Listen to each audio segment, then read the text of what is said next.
Mapagmahal, malikhain at maarugang ina ang solo parent na si Nanay Ana sa kanyang 6 na anak at isa sa kanilang kahiligan ang paggawa ng iba't ibang obra. Pero ang masasaya nilang alaala ng kanyang mga anak ngayon ay unti-unti na niyang nakakalimutan. Si Nanay Ana kasi mayroong stage 3 brain, lung at kidney cancer. Kaya naman mahirap para kay Loris na makitang unti-unting inuubos ng kanser ang sigla at lakas ng kanyang ina. Ano ba yun? Anong araw ngayon? Sabado. Ay, Sabado pa ba yun? Oo. Sabado na ngayon. Tapos sinabi sa amin kung ano yung result ng MRI, CT scan, ganyan.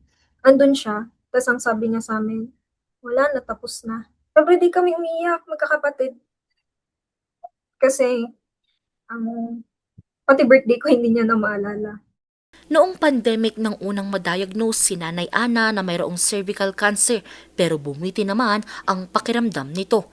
Pero makalipas ang 5 taon, biglang nanumbalik ang kanyang sakit.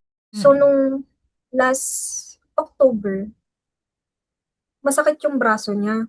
Tapos inuubo siya. Kaya ang nangyari, dinala lang siya sa clinic para gamutin daw. Nakita nung ate ko hindi na talaga siya makalakad. So, nag-decide kaming dali na lang siya sa ER dito sa hospital ng Makati. Tapos, doon na kami nagulat na meron pala siyang stage 4 metastasis cancer sa lungs. Tapos, nakita na rin na meron na din siyang kidney cancer stage 3. Oh gosh. Tapos, sumunod-sunod na yung MRI sa CT scan. Dahil sa lumalaking gastusin sa pagpapagamot ng kanilang ina, malaking hamon para sa kanilang magkakapatid na ipagpatuloy ang gamutan. Para matustusan ng gamutan, gumagawa si Loris ng mga painting na obra. Sa bawat pagpinta nito, inspirasyon niya ang paggaling muli ng kanyang ina.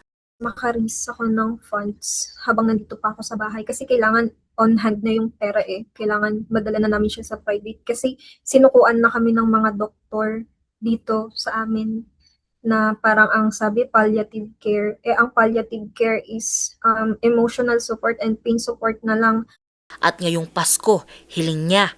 Yung makompleto lang kami ngayong Christmas. So kung makita yung mga kapatid mo, si kuya mo, si ate mo, anong oras uuwi.